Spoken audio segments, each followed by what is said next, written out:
Hello, family, and welcome to another episode of Role Model Makers Experts Cafe. I'm your host, Dr. L, the Parent Whisperer, and today with me, I have an amazing guest. Again, we are very blessed in our community and our circles to have these such amazing experts. She has been to some of our events and our meetings, and I thought that this is important for you guys to hear what she's got to say. So please stop multitasking. It's not a thing and pay attention. And here we go. It is my pleasure to introduce to you guys Miss Isla Redding. Did I say that correctly, Isla? I just You wanted to did. be sure. You did. Thank you. Perfect. Yes. The, Um, the important one so, is Isla. yeah, exactly. So, Isla, can you tell our audience members um, what you do and how you got involved doing that? And then we'll dive a little bit deeper after that. Absolutely. So I am a parent coach, and I got into this about 20 odd years ago, maybe even more now, when my oldest son at the time was in third grade and came home and didn't have any interest in going to school anymore, was fighting with me over homework. And I thought to myself, how can an 8-year-old have decided that education is not for him? So as you can hear, although I've lived in the United States most of my life, wasn't born there, so I had to learn a new education system. So volunteered in the classroom, discovered that 70% of the kids weren't engaged. So he was amongst the majority. And that sparked this real interest in how do we learn? How do we process? Are those unique aspects of us as individuals that we can work with to help our kids be more productive, be more aligned to who they really are?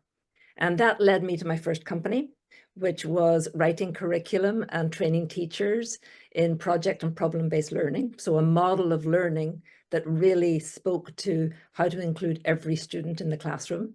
And I did that for several years in K-12. And then the teenage years hit. And my older son, we went through it. I sort of felt, because I'd navigated it with all its ups and downs and craziness, I had a PhD when it came to the next one, who was 5 years younger. I could not have been more wrong. Completely different child, completely different experience. And I realized that I knew nothing. His experience was a lot of stress, and a lot of stress for me, a lot of worry, depression, mental, emotional issues. And that experience, when the kids were gone from the home, took me back to school. What the heck is going on? It can't be all about hormones. There's more that's happening here, but nobody's telling us. And I learned about the brain, the adolescent brain, and how brain development in those adolescent years informs so much. And so here we are today. I decided I have the experience, I have the training, I've been a certified coach in the corporate space for 20 years. I'm going to commit myself to helping parents understand what's going on so they can start being more effective and get rid of all this myth that's around adolescent development. Wow, Isla, we already have covered so much. First of all, with the whole decision or notion that, although it might sound funny to us that somebody 8 years old says, you know what, education is not for me, knowing how many years of education an adult ultimately goes through. But from the child's perspective, he had already been through it long enough to know for certain that, enough is enough. So that part is one part. The other part is my personal story with this that, I hated academia. I always say it's a miracle that I ended up with a postdoctorate, knowing how much I have despised the educational system all along with ADHD. And then the last part regarding what you're saying about how the kids are different. And despite you kind of figuring it all out through an intensive crash course of parenting your first child, it's back to square one with child number two. So it just doesn't seem to end on that sense. So this is really insightful, and this is also really important because for families, what you have to offer, this is something that can cut, years off of their learning curve and also save them many years of friendship and good relationship with their child, and also make sure that they set the child for a path for success as they're growing up into their young adulthood. So let's talk about this. What are some of the challenges? What are some of the things that you see show up at your doorstep? Parents are complaining about, or the child's are suffering, whatever it happens to be. What are some of the things that you see that are common? I think what is most common is that there's society still has an expectation that parents are supposed to know how to raise their kids, know how to help their kids be successful. We've we've we've got a structure in place that really doesn't work, but the problem we have is parents feeling very stressed, very anxious, feeling like they're doing a bad job, feeling like they're failing, because the mismatch between the system, the child, and the parenting and even the teaching is such for most kids today that it's like a very complex web of people getting sort of ensnared and not knowing where to even start, knowing they're in trouble, but feeling very alone. And that's what I see is a tremendous sense of aloneness and a lot of stress and anxiety and worry. Yeah, I totally agree. On one hand, you've got the people that say parenting is a natural thing. We've done it for thousands of years. Why do we need to do it? But they need to realize that modern society is anything but natural. And there's very different world, even from 50 or 100 years ago compared to what our ancestors have been doing for thousands of years. And then the second part about information overload, and then really the expectations that we have of children and how parents could actually rise up to the occasion and meeting those with along with their kids. So I totally see that.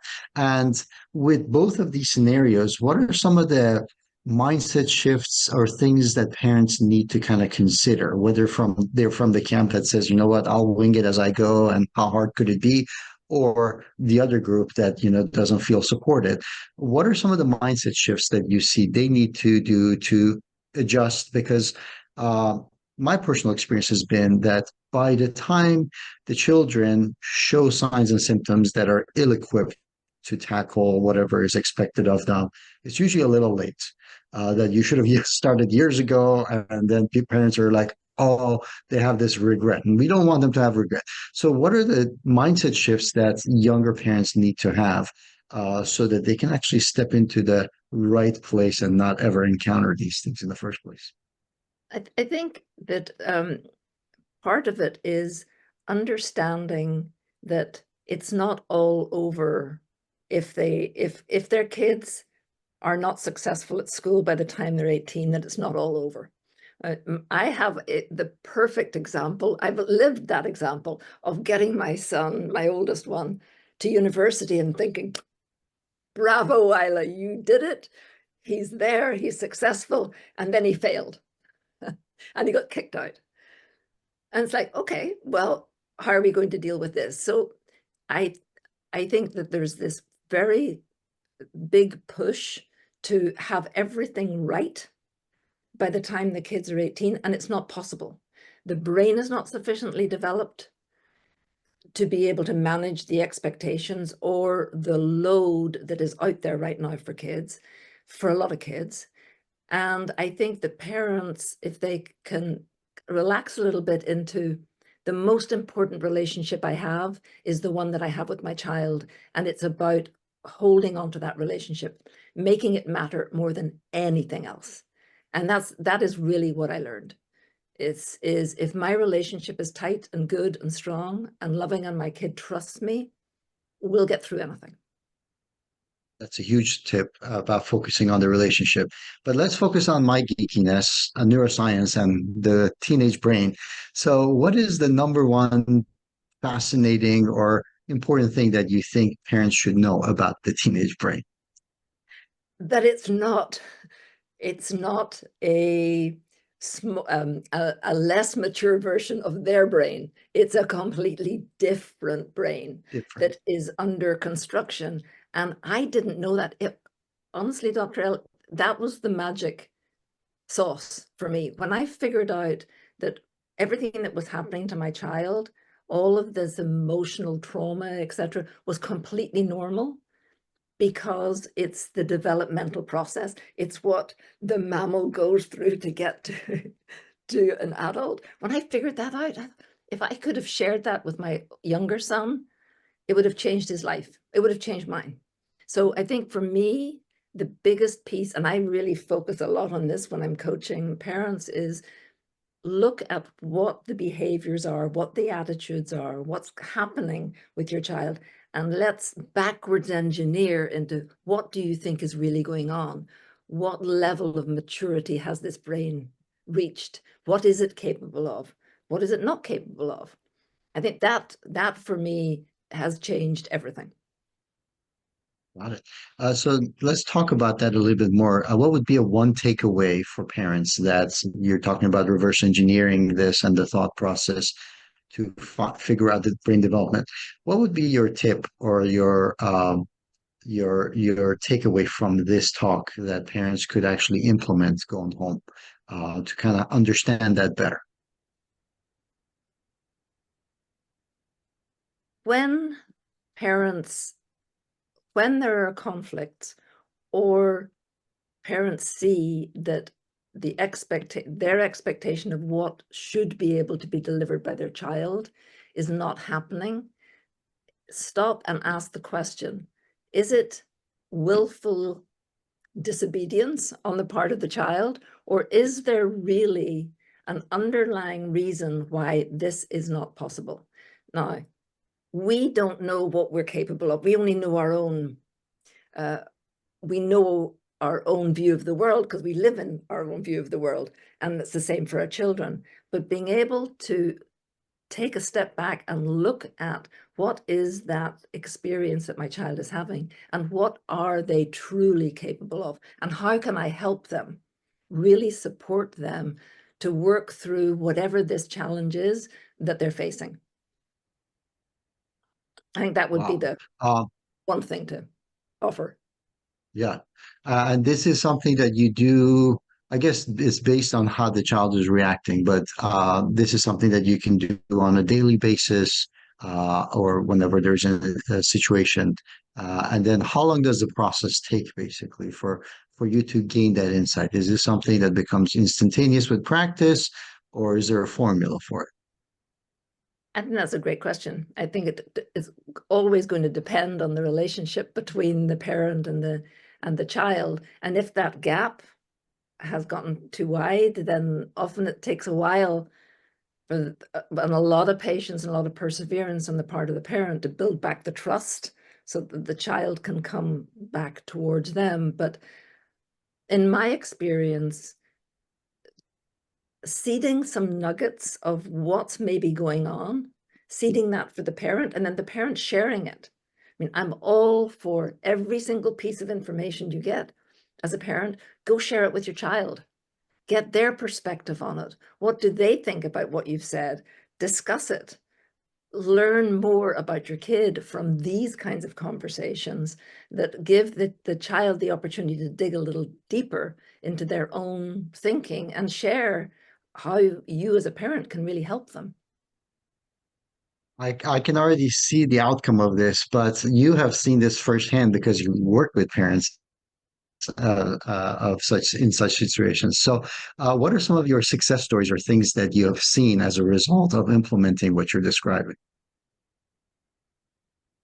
I have one of my clients is a mom of twins, and so that was always and a little there's a little neurodiversity going on in the mix as well, as is the case for many kids. And the big shift that she made was understanding that what she was expecting to see in a behavior, especially with her son, was not actually possible yet. So he's 14 and she's thinking that he's capable of much more rational, more organized Mm. thinking than he is. And when we sat down and we started talking about what's actually going on, because that's the key. One size doesn't fit all, then there's no magic bullet. my work and what I love is that process of being Sherlock Holmes. What are you seeing? What's going on? What if it's this, or what if it's that? Let's think about what the consequences of these different pieces are. So with Gail, it was very much this aspect of, oh, I have been expecting something because she has older kids. I've been expecting something that is not possible. So completely backing down from that. I have a father who's really ruined his relationship with his older son, who left the country to go to university to get away. So helping him understand his own behavior. So right there, it's a learning styles difference. The father is super fast visual, and it's like, wants everything done right now. And here's a child who's athletic, very kinesthetic, very feeling, slower to process his information, slower to get his words out. It doesn't work unless you understand that. So I think the key piece is there is no magic bullet. You as a parent, me as a parent, I have to commit myself to watching, learning, testing new ideas, and being prepared to really walk alongside my child, figure out how together as a team we're going to make it work. And with teenagers, we need to be a team. It's no longer, I'm telling you what to do. It can't be. We're heading towards 18 and independence. And if we don't fix it by the time they're 18, we're in big trouble. So we've got to be a team. We've got to be walking together on the path. I could see how this can impact the child both internally, as in their self-confidence and self-worth, and their ability to be able to achieve what they want to achieve in the world and show up as who they are. And then also externally, as in how they connect with people, their inner circle, like their mom and dad and the loved ones, when they are these unreasonable expectations are not being thrown around, or the assumptions are not being thrown at them, basically. And you'll be able to be yourself and be accepted better, and also be able to deliver on what your capabilities truly are. So that's very powerful. I know that this is a very vast topic, and the deeper you go, the sweeter it gets. So how can people connect more with you and find out more about what you do? Well, one is to follow me on Instagram at Isla Reddin. I try to post every day on little nuggets that parents can kind of grab and work with. I have a YouTube channel, which is Crack the Teen Code. So that's my company, is Crack the Teen Code. And I'm on Facebook, Isla Reddin, and then LinkedIn, Isla Reddin. Beautiful. All right. So, audience members, Isla has provided a certain number of links for me. I am going to be sharing that with you in the description box below. So, please, whatever you're doing, kind of pause for a moment, go to the box below and check out those details. Make sure you connect with Isla. And this is something that is actually even more important, that by connecting to Isla, you're also role modeling the behavior that it is okay to ask for help. It is okay not to have all the answers, and it is a good thing to be a proactive parent, meaning that you address things before there's an issue to address. So please make sure that you teach the kids that they need to reach out and connect, that the world is not a scary place, that there are good people trying to make the world a better place. And if you haven't already done so, please make sure that you subscribe and join our channel, so that you get notified of all the experts that show up giving you their expertise and their gifts, such as Isla, and move forward in that. Isla, before we finish, any final words of wisdom for our audience members today? Well, maybe I can share my favorite quote. So my favorite quote is one from FDR. We cannot build the future for our youth, but we can build our youth for the future. And that is my mantra. That is my mantra. That is awesome. I believe that is actually the United Nations mantra right now, as well as we plan proposals for the future as well. So great. Well said. Wonderful. Isla, it was a pleasure. Thank you for taking time out of your busy schedule to be here today. And our audience members, please join us next time for another expert. Until then, cheers. Thank you. Thank you.